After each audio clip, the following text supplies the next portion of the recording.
कुछ अरसे पहले हमने एक खबर आपके सामने रखी थी जिसके मुताबिक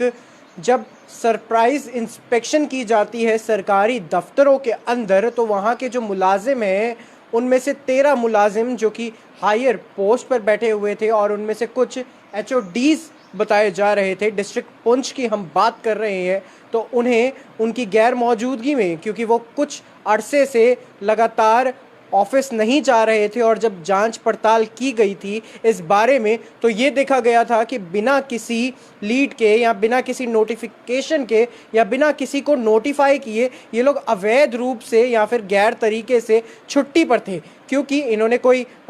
लीव नहीं ली थी या इन्होंने कोई छुट्टी नहीं ले रखी थी। ये अपने दफ्तर आते थे, बायोमेट्रिक अटेंडेंस लगाते थे और उसके बाद वापस चले जाते थे और शाम को आकर दोबारा बायोमेट्रिक लगाते थे। आम जनता को इसका खमियाजा भुगतना पड़ता था, क्योंकि जब आम जनता अपनी बात करने के लिए या अपने मसलों का हल जानने के लिए सरकारी दफ्तर में पहुंचती है तो उन्हें ये बताया जाता था कि साहब आज छुट्टी पर हैं और साहब अभी नहीं आए हैं। जनता की काफ़ी सारी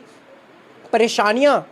आ रही थी जनता को, जिसके बाद उन्होंने हायर ऑफिशियल्स को इस बारे में कंप्लेन की, डिफकॉम को इस बारे में कंप्लेन की। और जब डिफकॉम वहाँ पर पहुँचते हैं, सरप्राइज इंस्पेक्शन करते हैं तो उन्हें ये पता चलता है कि साहब आज छुट्टी पर हैं और साहब की ऐसी कौन सी छुट्टी है जो ख़त्म होने का नाम ही नहीं ले रही है। फाइल्स जो हैं पड़ी हैं, गद्दी जो है खाली है और लंबे अरसे से साहब आ ही नहीं रहे हैं, जिसके बाद 13 लोगों को, 13 गवर्नमेंट एम्प्लॉयज़ को सस्पेंड कर दिया गया था। ऐसी ही एक खबर डिस्ट्रिक्ट अनंतनाग से आ रही है, जहां पर यह बताया जा रहा है कि एक सरकारी स्कूल के टीचर जिसका नाम बताया जा रहा है बिलाल अहमद, वो अपनी बायोमेट्रिक सुबह लगाते हैं स्कूल में आके और शाम को आकर दोबारा बायोमेट्रिक लगाते हैं, लेकिन जो बीच का अंतराल होता है या फिर बीच के वक्त में वो स्कूल में होते ही नहीं हैं या फिर कोई ना कोई बहाना मारकर स्कूल से निकल जाते हैं।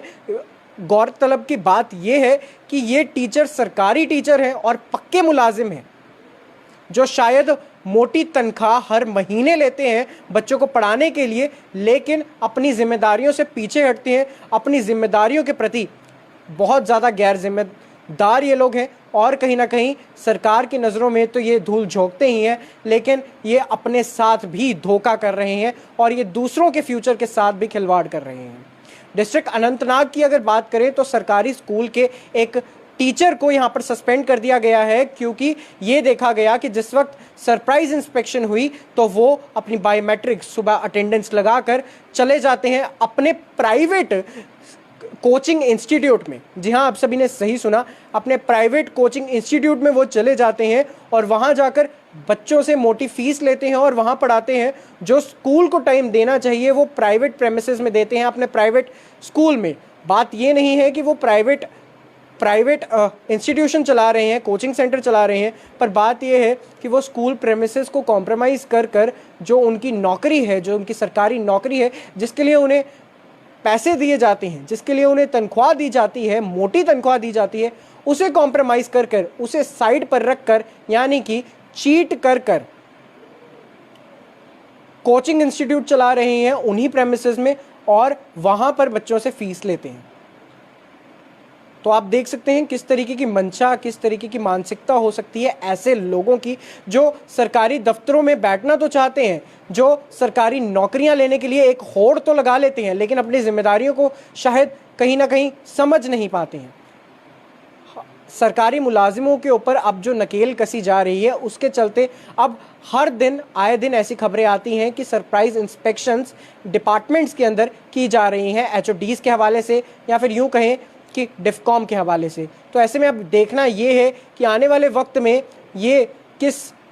तरीके का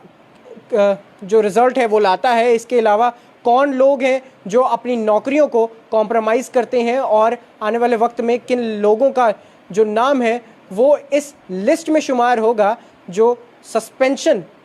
में आने वाला है। आप मुझे दीजिए इजाज़त, मैं हूँ प्रशांत सरीन, द टाइपराइटर।